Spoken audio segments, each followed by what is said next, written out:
안녕하세요. 네, 안녕하세요. 많이 안 나오셨네요. 처음 뵙는 분도 있는 것 같고. 네. 워낙 오랜만에 뵈니까 좀 쑥스럽긴 하죠. 그쵸? 공시세법은 좀 오랜만에 뵙잖아요. 네. 오늘은 지난 시간에 한 거 조금 확인을 하고요. 진도를 나가겠습니다. 이번 순환 11월, 12월은 용어 위주로, 용어 개념 위주로 진행을 할 겁니다. 뭐 복잡한 이론 그런 것들은 나중에 우리가 굉장히 많이 할 테니까 이번 순환에는 용어 위주로 진행을 할 겁니다. 저는 헌법에서 시작한다고 했죠. 헌법. 아이고 글씨가. 헌법에서 시작을 한다고 했습니다.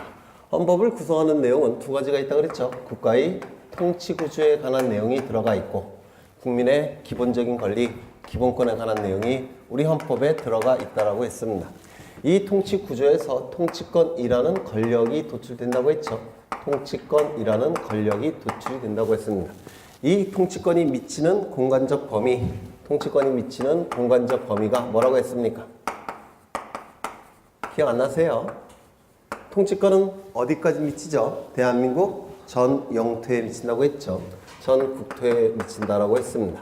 그러면 국가가 통치권을 제대로 행사하기 위해서는 통치권이 미치는 공간적 범위인 전 국토에 관한 정보들을 수집하고 등록하고 관리하고 궁극적으로는 주권자인 국민에게 공적으로 그 정보들을 보여줘야 된다라고 말씀을 드렸습니다. 그렇죠? 이때 이 전 국토에 관한 정보를 어떠한 매개체를 통해서 수집, 등록, 관리, 공시한다고 했습니까? 지적공부라는 공적인 장부에 수집, 등록, 관리, 공시한다라고 했습니다. 그러면 이것들을 관리하는 국가기관이 있을 텐데 그 국가기관을 뭐라고 얘기했습니까? 네, 국토교통부 장관. 국토부 장관이 이런 것들을 관리한다고 했죠. 그런데 이 국토부 장관은 바쁘시니까 다른 국가기관에게 맡겨놓는다고 했죠. 누굽니까? 지적소관청. 토지에 관한 정보를 담당하고 있는 지적소관청에게 다 맡겨놓는다고 했습니다. 이때 맡긴다는 것은 두 가지가 있는데요. 기관 위임과 단체 위임이 있다고 했죠. 그때 이 위임은 뭐라고 했습니까? 기관 위임이라고 했죠. 기관 위임이라고 말씀을 드렸습니다. 그러면 이때의 지적소관청은 누굴 얘기한다고 했습니까? 시장, 군수, 구청장을 얘기하고 구청장. 이때의 시장, 군수, 구청장은 지방자치단체로서의 시장, 군수, 구청장이 아니라 국가의 하부 행정기관으로서의 시장, 군수, 구청장이라고 얘기했고 이것들을 규율하는 법이 필요한데 그 법의 이름은 뭐라고 했습니까? 공간정보의 구축 및 관리에 관한 법률. 이 법에서 이러한 내용들을 규율한다라고 말씀을 드렸습니다. 그리고 우리 시험 범위에 들어간다고 했죠. 우리 시험에서 몇 문제가 출제가 됩니까? 12문제가 출제가 되고 최하 10문제 이상은 득점을 하셔야 된다라고 말씀을 드렸습니다. 이러한 내용들을 항상 머리에 염두에 두셔야 돼요. 이때 이 전 국토에 관한 정보는 무엇을 얘기한다고 했습니까?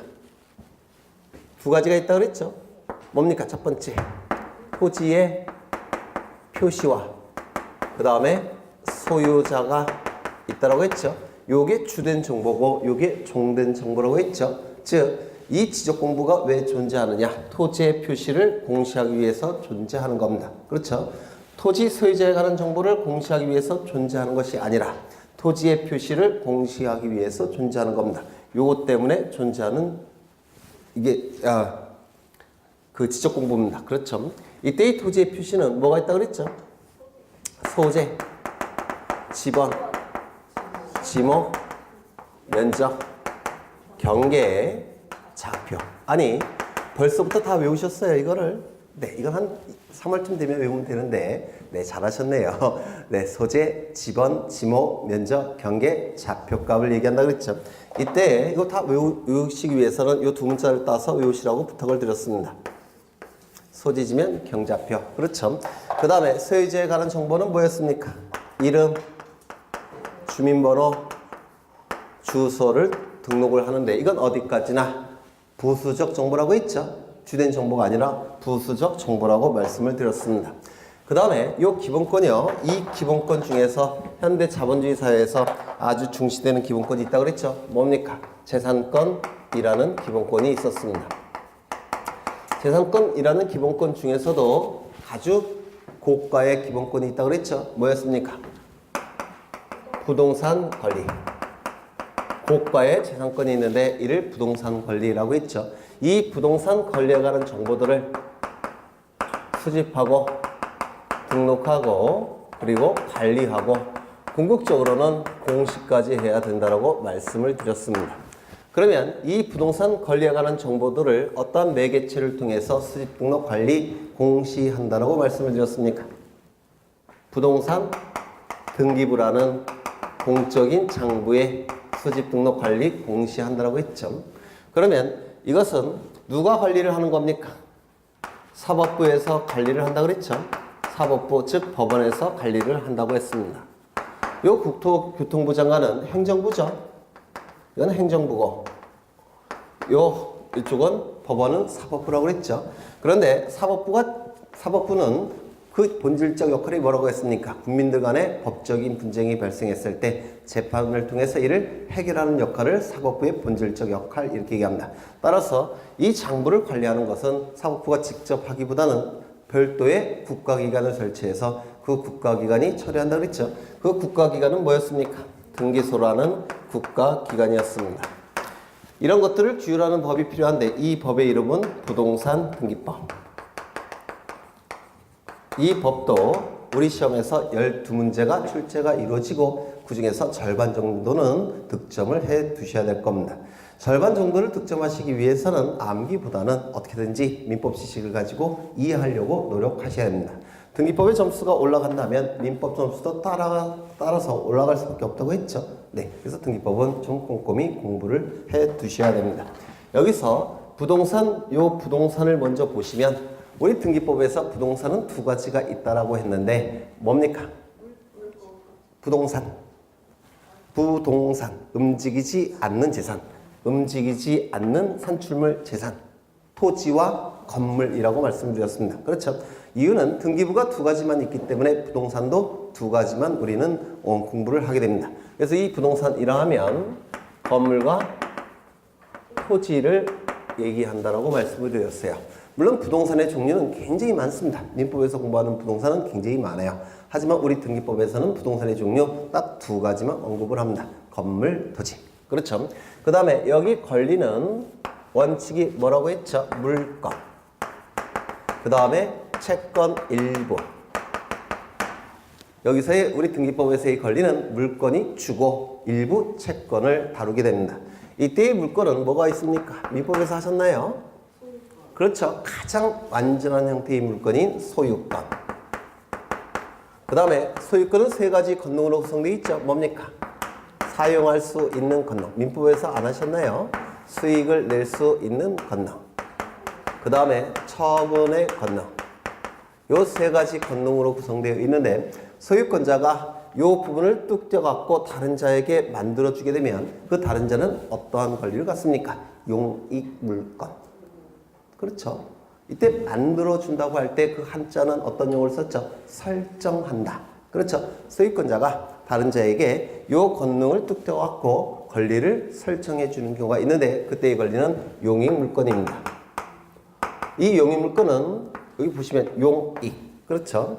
이 용익물권은 세 가지가 있는데 지상권, 지역권, 전세권을 얘기한다라고 말씀을 드렸습니다.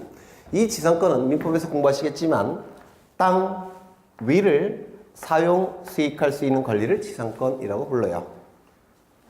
땅 위를 사용, 수익할 수 있는 물건에 대한 권리, 지상권입니다. 지역권은 땅에게 일정한 역할을 요구해서 그 땅을 사용, 수익할 수 있는 권리가 지역권입니다. 전세권은 전적으로 새들어설 수 있는 권리가 전세권이에요. 그래서 이 세 가지 권리는 사용, 수익 권능을 그 구성 요소로 합니다.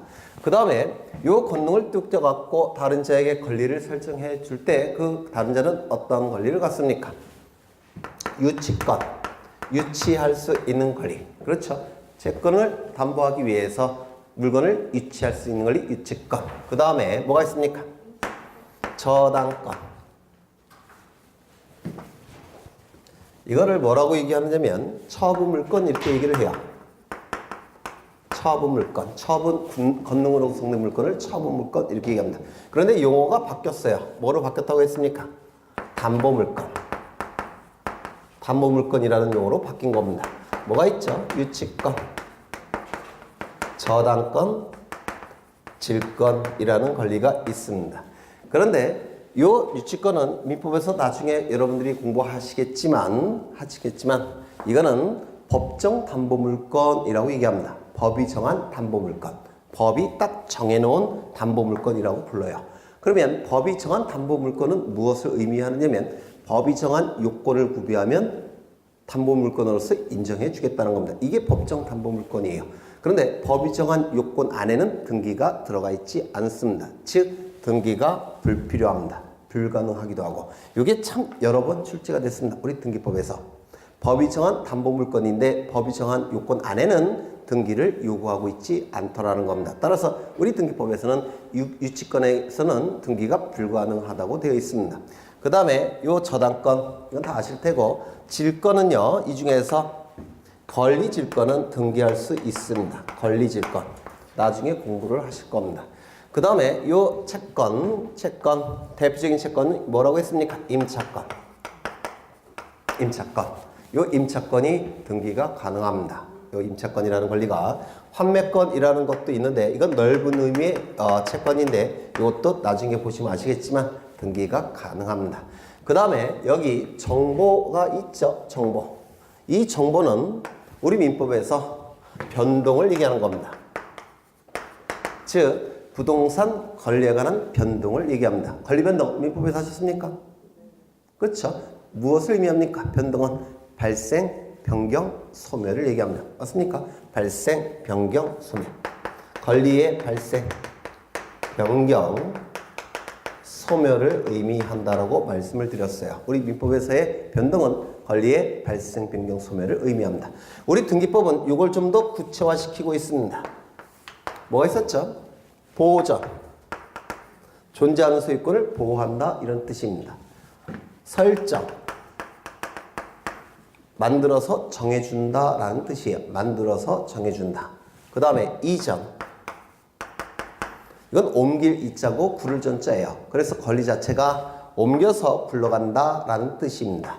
그 다음에 변경, 소멸, 처분 제한 이런 것들을 부동산 권리에 관한 정보라고 얘기를 합니다. 부동산 권리에 관한 정보. 이때 여기서 소유권에서 도출되는 권리가 이러한 권리들이죠. 맞습니까? 이러한 권리들입니다. 그래서 소유권에 관한 정보는 어디다가 기록한다라고 했습니까? 등기부의 첫 번째 구성 부분인 갑구. 그렇죠? 요 소유권에 관한 부분은 등기부의 첫 번째 구성 부분인 갑구에 기록한다라고 했죠. 그 다음에 소유권에서 도출되는 소유권 이외의 권리는 어디다 기록한다고 했습니까? 두 번째 구성 부분인 어디다? 월구에다가. 그렇죠? 월구에다가 기록을 한다라고 얘기했습니다. 맞습니까? 네. 그런데 여기서 요 환매권은 소유권과 관련된 거예요. 그래서 요 환매권은 갑구에 기록을 합니다. 이거는 소유권과 관련된 거라서. 그 다음에 요 부동산에 관한 내용은 등기부의 어느 부분에 기록한다라고 말씀드렸습니까? 네, 제목을 표시하는 표제부. 그렇죠. 이 부동산에 관한 내용은 제목을 표시하는 표제부에 기록을 한다라고 말씀을 드렸습니다. 그렇죠. 제목을 표시하는 표제부. 따라서 등기부는 뭐로 구성이 된다고 그랬죠? 표제부, 갑구, 월구 요 세 부분으로 구성이 된다라고 했습니다. 그렇죠. 그런데 부동산이 두 가지 종류가 있기 때문에 등기부도 두 가지 종류가 있다고 그랬죠. 뭐가 있습니까? 건물 등기부, 그 다음에 토지 등기부. 이렇게 두 가지 종류의 등기부가 있다라고 말씀드렸습니다.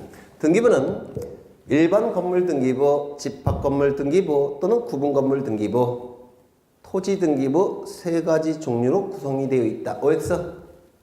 다시요. 등기부는 일반 건물 등기부, 구분 건물 등기부, 토지 등기부 세 가지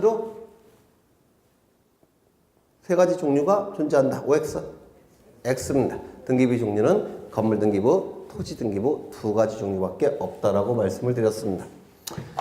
네, 이러한 내용들을 지난 시간에 공부를 하셨어요. 이러한 내용들을 기억은 잘 안 나지만 한 것도 같다라는 생각은 들죠? 네, 그 정도 되시면 됩니다. 한 것은 같다. 네. 그 다음에 이제 오늘은 이쪽부터 진행을 할 겁니다. 이쪽부터. 네. 이런 그림을 그린 적이 있습니다. 뭡니까? 대한민국이에요. 여기 가운데 선이 하나 이렇게 비스듬히 올라가 있죠. 뭡니까? 휴전선. 그렇죠. 그런데 이 토지를 쪼갠다라고 말씀을 드렸습니다. 이렇게 쪼갠다라고 말씀을 드렸어요. 왜냐면 이 전체에 대한 정보를 수집하기가 불가능합니다. 그래서 정보를 수집하기 위해서는 토지를 쪼갤 수밖에 없어요. 잘게. 그렇죠. 이렇게 쪼갭니다. 이때 이 하나를 뭐라고 말씀드렸습니까? 지번부여지역. 그렇죠. 지번부여지역이라고 말씀을 드렸습니다. 이 지번부여지역은 동과 리를 얘기한다고 했죠. 동, 농촌지역은 리, 도시지역은 동. 그렇죠. 동과 리를 의미합니다. 그런데 이 동 단위, 리 단위도 행정구역을 얘기하는 건데요. 너무 넓어요. 정보를 수집하기에는 너무 땅덩어리가 넓습니다. 그래서 이 동 단위, 리 단위, 즉 지번부여 지역 단위를 좀 더 쪼갠다라고 했죠. 이렇게 쪼갠다라고 말씀을 드렸습니다. 기억나십니까? 이렇게 쪼갠다라고 말씀을 드렸어요. 그래서 이때 쪼개진 요 하나를 뭐라고 얘기했습니까? 한필지 토지라고 말씀을 드린 적이 있습니다. 이게 바로 한필지 토지입니다. 한필지 토지예요. 이 토지에 관한 정보들을 수집합니다. 수집해서 지적공부라는 공적인 장부에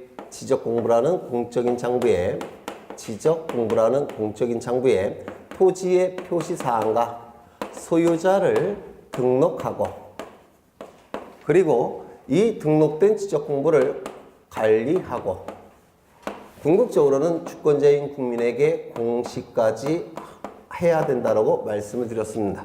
이를 지적제도라고 얘기하고 공간정보의 구축 및 관리에 관한 법률이 이 지적제도에 적용이 되는 겁니다. 이때 이 정보라 하면 무엇을 의미한다 그랬죠? 요거 토지의 표시와 소유자. 그렇죠. 토지의 표시와 소유자가 정보라고 얘기했죠. 이때 주된 정보는 요것이 아니라 요게 바로 주된 정보라고 말씀을 드렸습니다. 이 주된 정보는 뭐가 있었죠? 소재, 지번, 지모, 면적, 경계, 좌표가 주된 정보고 소유자에 관해서는 이름, 주민번호, 주소가 종된 정보로서 지적공부에 등록한다라고 말씀을 드렸습니다. 이때 수집하는 방법은 두 가지가 있는데요. 조사와 측량의 방법으로 수집합니다.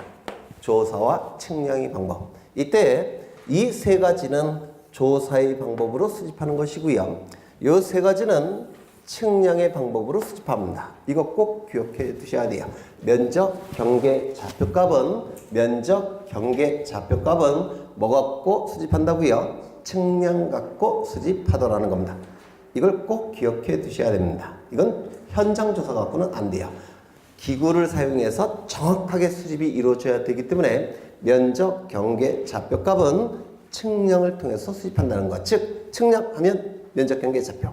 면적, 경계, 좌표하면 측량. 기계적으로 왔다 갔다 하셔야 됩니다. 그렇죠. 이 수집된 정보는 지적공부에 토지의 표시사항과 소유자로 등록이 될 텐데요. 이때의 등록의 주체는 누구라고 얘기했습니까? 주체. 정확히 써놨죠? 국토교통부 장관이 주체입니다. 국토부 장관. 그런데 이 국토교통부 장관이 주체인데 누구에게 기관 위임했다라고 말씀드렸습니까? 지적소관청에게 기관 위임했다라고 말씀을 드렸습니다. 이때의 기간 앞에는 행정이란 문구가 생략된 거라고 했죠. 이때의 지적소관청은 시장, 군수, 구청장을 의미하는데 이때의 시장, 군수, 구청장은 행정기관으로서의 시장, 군수, 구청장이지 지방자치단체로서의 시장, 군수, 구청장이 아니라고 말씀을 드렸습니다. 이런 것들은 계속 출제가 이루어지는 것들이에요. 그렇죠? 그 다음에 등록되는 객체. 객체는 뭐라고 말씀드렸습니까? 저기 나와 있죠. 전국토. 그렇죠. 전국토를 필지별로 쪼개서 지적공부에 등록, 관리, 공시한다고 그랬죠. 이게 바로 전국토가 될 겁니다. 그 다음에 등록되는 내용은 뭐가 있었죠? 여기 있죠. 토지의 표시와 소유자. 주된 정보는 소유자입니까? 토지의 표시입니까? 토지의 표시가 주된 정보가 된다 그랬죠. 등록되는 공부는 뭐였습니까? 지적 공부.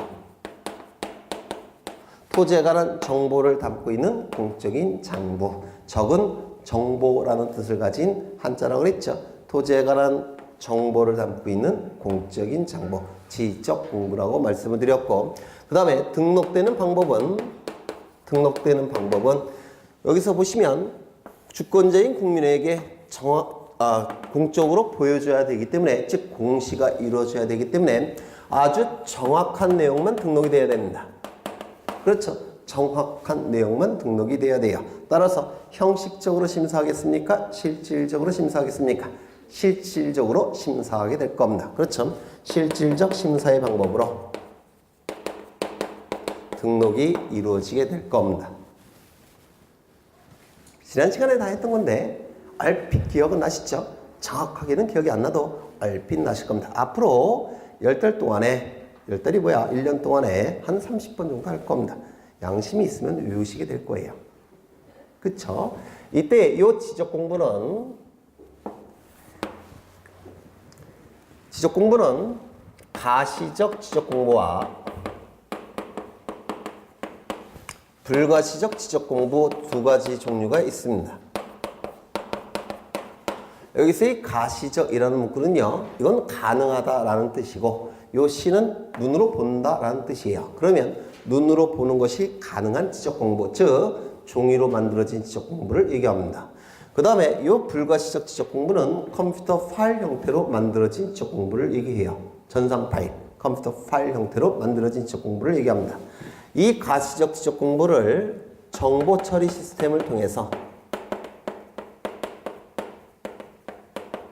기록하고 저장한 것, 이것을 불가시적 지적 공부 이렇게 얘기를 해요. 즉 컴퓨터 파일 형태로 전환시킨 것을 멋있게 표현한 것이 이렇게 표현이 이루어진 겁니다. 정보 처리 시스템에 기록 저장한 것, 그것이 불가시적 지적 공부예요. 즉 컴퓨터 파일 형태로 바꾼 것, 이것이 불가시적 지적 공부입니다. 눈으로 볼 수 없는 지적 공부. 그렇죠. 모니터에 띄우기 전까지는 눈에 안 보이죠. 컴퓨터 파일 형태는. 그래서 모니터에 띄우기 전 단계이기 때문에 불가시적 지적 공부 이렇게 얘기를 합니다. 그 다음에 이 가시적 지적 공부는 크게 세 가지 형태가 존재합니다. 세 가지 형태가. 첫 번째, 대장이라는 형태가 하나 있고요. 여기서 대장이란 말은 이 대자가 국가기관이라는 뜻이에요. 국가기관, 어사대, 청와대. 그 대자는 국가기관이라는 뜻입니다. 그 다음에 이 장이라는 것은 장부란 뜻이에요. 그래서 국가기관이 만든 장부인데요, 가장 완전한 형태의 장부를 대장 이렇게 얘기합니다. 그리고 이거는 문자로 이루어져 있습니다. 글자, 문자로 이루어진 장부예요. 그 다음에 도면 형태가 있습니다. 이 도자는 그림 도자고 요 면은 종이라는 뜻이에요. 그래서 그림으로 만들어진 종이, 그림으로 이루어진 지적 공부를 도면 형태의 지적 공부 이렇게 얘기를 합니다. 그 다음에 경계점을 좌표값으로 등록한 장부가 있습니다. 이를 경계점 좌표 등록부 이렇게 얘기를 합니다. 여기서 이 경계점은 토지가 이렇게 생겼을 때 이 경계와 경계가 만나는 요 점이 경계점입니다. 여기 경계와 경계가 만나는 점 경계점, 경계와 경계가 만나는 점 경계점, 경계와 경계가 만나는 점 경계점, 경계와 경계가 만나는 점 경계점. 그러면 이 경계점은 그림으로 표시할 수밖에 없는 것이죠. 그렇죠. 그림으로 표시할 수밖에 없습니다. 이게 그림. 그림 형태의 장부는 대장입니까? 도면입니까? 도면이죠. 따라서 이는 도면의 내용을 가지고 있다. 이렇게 얘기를 합니다. 도면의 내용을 가지고 있다. 그런데 여기 X좌표와 Y좌표를 이렇게 그린 다음에 여기 1, 2, 3, 4, 5, 6 여기 X좌표는 뭡니까? 6. 그 다음에 1. 그러니까 1. 그러면 Y좌표는 뭐가 돼요? 1. 6과 1. 이게 좌표값이에요. 그런데 이 좌표값은 보시면 문자로 이루어져 있죠. 글자로. 맞습니까? 따라서 경계점을 좌표값으로 등록한 장부니까 이 좌표는 문자예요. 문자를 그 내용으로 하는 것은 대장입니다. 대장. 따라서 이 경계점 좌표 등록부는 도면의 내용을 가지고 대장의 형식으로 등록한 장부다. 이렇게 얘기합니다. 도면의 내용을 대장의 형식으로 등록한 장부다. 즉, 두 가지 성격을 다 가지고 있는 중간적 성격의 장부다. 이렇게 얘기합니다. 중간적 성격의 장부다. 이렇게 얘기를 하게 돼요. 그 다음에 여기서 대장은 즉 문자 형식으로 이루어진 국가기관이 만든 장부, 요 대장 형태의 장부는 네 가지가 있는데요. 뭐가 있습니까? 토지 대장, 임야 대장, 그 다음에 공유지 연명부, 그리고 대지권 등록부라는 장부가 있습니다. 이걸 외워두셔야 돼요. 그 다음에 도면 형태의 장부는 두 가지가 있는데 지적도, 임야도 두 가지 종류가 있습니다. 여기서 토지 대장에 등록된 토지들의 경계를 그림으로 표현한 장부가 요 지적도예요. 토지 대장이라는 장부에 등록된 토지들의 경계를 그림 형태로 표현한 장부가 요 지적도라는 도면입니다. 그 다음에 임야 대장에 등록된 토지들의 경계를 나타나기 위해서 그림으로 만든 장부가 바로 요 임야도라는 장부입니다. 요게 네. 그래서 가시적 지적 공부는 일단 7가지 종류가 있습니다. 하나, 둘, 셋, 넷, 다섯, 여섯, 일곱. 그리고 이를 컴퓨터 파일 형태로 전환시킨 불가시적 지적 공부, 이건 하나로 봅니다. 하나로. 그래서 총 8개의 지적 공부가 존재한다. 이렇게 얘기를 합니다. 일단 이거 지난 시간에 외웠습니까? 안 외웠습니까? 안 외웠죠? 네, 이거 좀 외우고 가겠습니다. 요거 자체가 2번이나 출제가 됐었어요. 예전에. 다시요. 가시적 지적 공부는 3가지 형태가 있습니다. 대장 형태, 도면 형태, 2가지 성격을 다 가지고 있는 경계점 좌표 등록부. 대장 형태는 4가지가 있는데요. 토지대장, 임야대장, 그 다음에 공유지 연명부, 대지권 등록부. 여기서 공유지 연명부라는 장부가 나오는데요. 이 공유지 연명부는 어떤 의미를 갖느냐면요. 여기 토지가 이렇게 있는데요. 이 토지의 소유자가 A 100분의 1 지분을 가지고 있고, B도 100분의 1 지분을 가지고 있고, C도 100분의 1 지분을 가지고 있고, 쭉쭉쭉 가서 여기 100번째 사람이 있습니다. 100번째 사람. 얘도 100분의 1을 가지고 있습니다. 그러면 이 토지 소유자는 1명입니까? 100명입니까? 100명이죠. 그러면 이 토지에 관한 정보가 지적공부라는 공적인 장부에 토지의 표시사항과 소유자가 등록이 될 텐데요. 이때의 지적공부는 토지대장을 얘기하는 겁니다. 또는 임야대장을 얘기해요. 그런데 여기 보시면 소유자가 이름, 주민번호, 주소가 나와야 되는데요. 이름 나와야 되고요. 그 다음에 주민번호 나와야 되고, 그 다음에 주소가 이렇게 쭉 나와야 됩니다. 그런데 토지의 표시는 간략하죠. 소재, 지번, 지모, 면적, 경계, 좌표. 그렇죠. 그런데 이 소유자에 관한 내용은 굉장히 많은 사람이 나오게 돼요. 이 말은 주객이 전도된 겁니다. 이 지적 공부는 요것 때문에 존재한다 그랬죠. 그런데 대부분의 지면을 이쪽에 할애할 수밖에 없게 돼버립니다. 그렇죠. 따라서 요 부분을 별도의 장부로 만들어서 등록을 하게 되는데 이게 바로 공유지 연명부라는 장부입니다. 공유지 연명부. 민법에서 공부하시겠지만 공유라는 말은 공동으로 소유한다라는 뜻이에요. 그러면 공유지라 하면 공동으로 여러 명이 소유하는 토지를 공유지라고 부릅니다. 맞습니까? 공동으로 소유하는 토지. 그런데 연명, 소유자의 이름들을 연속해서 기록했다라는 뜻이에요. 그러면 부는 장부라는 뜻이 되니까 공동으로 소유하는 토지에 대해서 소유권자들의 이름을 연속해서 기록한 장부가 공유지 연명부란 장부입니다. 이거는 처음에는 안 만들어졌다가 나중에 만들어진 장부예요. 이것도 대장 형태의 장부입니다. 이유는요, 문자로만 구성이 되어 있기 때문에 그렇습니다. 그림이 이 안에는 들어가 있지 않습니다. 그래서 대장 형태의 장부다 이렇게 얘기를 하게 됩니다. 그 다음에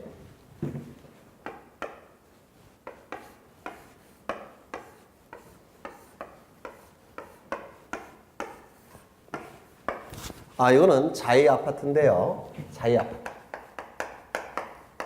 1001동 아파트입니다. 여기는 101호쯤 될 테고 여기는 202호쯤 될 테고 303호쯤 될 겁니다. 이때 요 303호를 뭐라고 부릅니까? 구분건물이라고 불러요. 나중에 민법 시간에 공부를 하실 겁니다. 1001동이 9개로 구분되어 있죠. 맞습니까? 1001동이 9개로 구분되어 있고 그 중에 하나이기 때문에 요 303호를 구분건물이라고 부릅니다. 9개의 구분건물이 1001동에 집합되어 있죠. 따라서 1001동을 얘기할 때는 집합건물이라고 얘기합니다. 하나를 얘기할 때는 구분건물, 전부 다를 얘기할 때는 집합건물 이렇게 얘기를 해요. 이 구분건물의 소유권자를 구분소유권자라고 불러요. 구분소유권자. 그래서 아파트 가지고 계신 분들은 구분소유권자가 되는 겁니다. 근데 이 구분소유권자는 구분건물을 가지고 있기 위해서는 요 땅을 사용할 수 있는 권리가 있어야 됩니다. 이것도 나중에 민법에서 공부하실 거예요. 구분소유권자는 땅을 사용할 수 있는 권리가 있어야 됩니다. 그걸 뭐라고 부르냐면 대지사용권이라고 부릅니다. 대지사용권. 여기서 대자는요, 이렇게 써요. 지는 땅지자를 쓸 테고요. 그러면 이 대자가 무슨 대자냐면 기초대자입니다. 기초대. 그럼 뭐의 기초가 되는 땅이냐? 건물의 기초가 되는 땅을 대지라고 부릅니다. 건물의 기초가 되는 땅, 대지. 따라서 구분소유권자는 대지를 사용할 수 있는 권리가 있어야 됩니다. 요게. 그런데 이 대지 사용권은 이건 나중에 공부하시겠지만 소유권이 대부분이에요. 하지만 소유권만 대지 사용권이 되는 건 아니고요. 지상권, 전세권, 임차권도 대지 사용권이 될 수가 있습니다. 여하간 이 대지 사용권이 설정되어 있는 이 토지는 특별히 관리가 돼야 됩니다. 따라서 이 대지 사용권이 설정된 토지를 특별히 관리하기 위해서 별도의 장부를 만들었는데요. 그 장부의 이름이 대지권 등록부라는 장부입니다. 대지권 등록부. 이것도 그림으로 만들어진 것이 아니라 문자, 글자 형태로 되어 있기 때문에 대장 형태의 장부다 이렇게 얘기를 하게 됩니다. 그러면 대장 형태의 장부는 두 가지가 있습니다. 토지대장, 임야대장, 공유지연명부, 대지권 등록부. 지금 외우고 가죠? 네, 대장 형태 외우고 가세요. 네, 저 자체로 출제가 이루어지고 있기 때문에 그래요. 토지대장, 임야대장, 공유지연명부, 대지권 등록부. 그러면 이 공유지연명부와 대지권 등록부는 특별한 토지에 관한 정보를 담고 있는 장부입니다. 맞습니까? 공유지연명부와 대지권 등록부는 특수한 토지에 관한 정보를 담고 있는 장부입니다. 그러면 원래 기본 형태의 대장 형태의 장부는 두 개밖에 없어요. 뭡니까? 토지대장, 임야대장. 그러면 어떤 토지는 토지대장에 등록하고 어떤 토지는 임야대장에 등록하느냐? 그게 궁금하시지 않습니까? 안 궁금하세요? 전혀. 네? 뭐라고요? 열심히 혼자 떠들었더니 네, 땀도 나고 네, 잠깐 숨을 고르기 위해서 토지대장, 임야대장 어떤 토지는 토지대장에 등록이 되고 어떤 토지는 임야대장에 등록이 되느냐 이거 궁금하셔야 되는데 저는 처음 공부할 때 궁금했었는데 네, 그죠? 네. 오래 꼭 붙으실 것 같아요. 100%. 네. 토지대장은 거래가 활발히 이루어지는 지목들을 등록한 토지입니다. 이따가 공부하시겠지만 지목이라는 게 있는데요. 토지의 목적입니다. 토지의 목적. 이 토지의 목적 지목은 총 28가지가 있습니다. 28개. 이 중에서 이 28개를 둘로 나눠요. 거래가 활발히 이루어지는 토지 18개. 거래가 활발히 이루어지지 않는 토지 10개. 이렇게 둘로 나누는데요. 이 거래가 활발히 이루어지는 18개의 지목의 토지는 토지대장에 등록해서 집중적으로 관리를 받습니다. 그 다음에 거래가 활발히 이루어지지 않는 토지 요 10개는 이것보다는 덜 관리를 받아요. 이건 임야대장에 등록이 됩니다. 철제, 천구, 유수, 묘목도임. 철제, 천구, 유수, 묘목도임. 10개. 이 10개는 임야대장에 등록하고 나머지 18개는 여기 토지대장에 등록을 합니다. 그러면 여기 보시면 임야대장에 등록된 토지는 몇 개라고 그랬지? 18개. 이 18개의 토지는 도면은 어디다 등록이 이루어지겠습니까? 지적도. 그렇죠. 그 다음에 10개의 토지는 요 임야대장에 등록한다고 했죠. 그럼 여기의 토지들은 도면 어디다 등록이 이루어지겠습니까? 임야도. 이렇게 구분이 되는 겁니다. 이 말을 특별히 말씀드린 이유는 요거 좀 각인시키기 위해서, 외우시도록 하기 위해서 특별히 언급을 하는 겁니다. 다시요. 대장 형태의 지적 공부는 4가지가 있습니다. 뭡니까? 토지대장, 임야대장, 공유지연명부, 대지권 등록법. 토지대장에 등록된 토지들을 그림 형태로 공시하기 위해서 만든 도면 형태의 장부가 있었는데 뭡니까? 지적도. 임야대장에 등록된 토지들의 경계를 공시하기 위해서 그림 형태로 만든 장부가 있는데 뭡니까? 임야도. 즉 도면 형태는 2가지. 지적도, 임야도. 도면의 내용을 대장의 형식으로 만든 장부가 하나가 있는데 뭐라고 했습니까? 경계점, 좌표, 등록법. 그렇죠? 이를 컴퓨터 파일 형태로 전환시킨 것이 불가시적 지적 공부. 됐습니까? 네.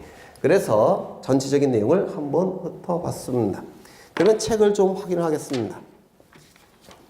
책 보시면 책을 참 잘 썼는데요. 먼저 지적제도라고 나와 있는데 지적제도는 간단해요.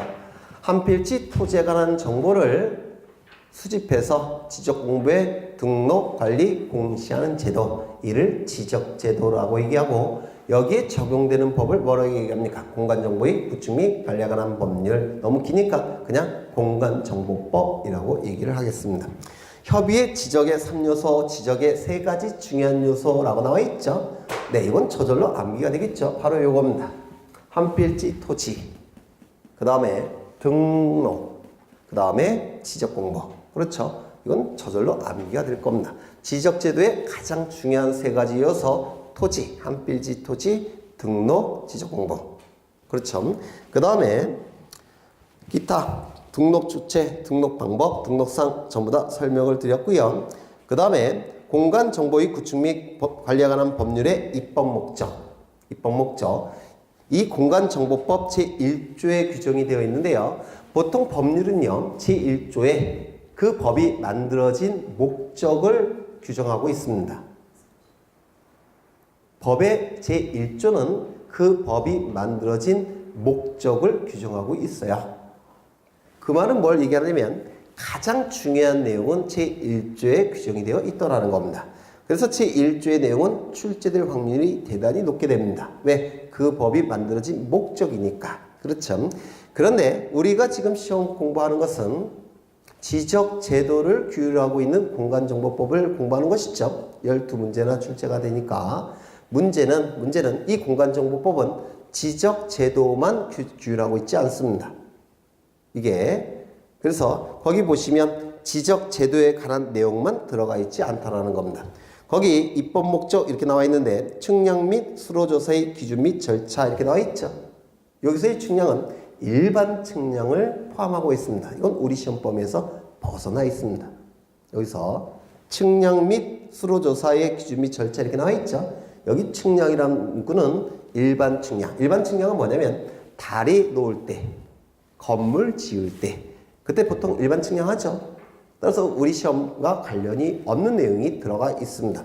거기 수로조사라는 문구가 있죠. 수로는 바닷길을 얘기합니다. 이 바닷길도 우리 지적제도와 관련이 없습니다. 그 다음에 네 번째 보시면 해상교통의 안전이라고 나와 있죠. 이것도 바닷길을 얘기해요. 배들이 다니는 바닷길. 이것도 우리 지적제도와 관련이 없습니다. 바다니까. 그렇죠. 그 다음에 국민의 소유권 보호. 이거는 우리 지적제도와 관련이 있는데요. 이 공간정보법의 목적은 이렇게 5가지가 들어가 있는데 2가지가 우리 시험과 관련이 없는 내용이 들어가 있습니다. 그래서 예전에는 출제가 종종 이루어졌는데 지금은 출제될 가능성이 없습니다. 중요하다고 해놓고 출제 안 된다고 하고 있네요. 네. 그래서 요 입법 목적은 출제가 될 가능성이 없습니다. 그 다음에 지적의 분류 이렇게 나와 있는데요. 이 지적 제도의 분류, 역사적 발전 과정 또는 설치 목적에 따른 분류 이렇게 나와 있네요. 세 지적부터 나와 있습니다. 세 지적. 요거는 여기서부터는 좀 쉬었다가 하겠습니다. 세 지적부터. 네.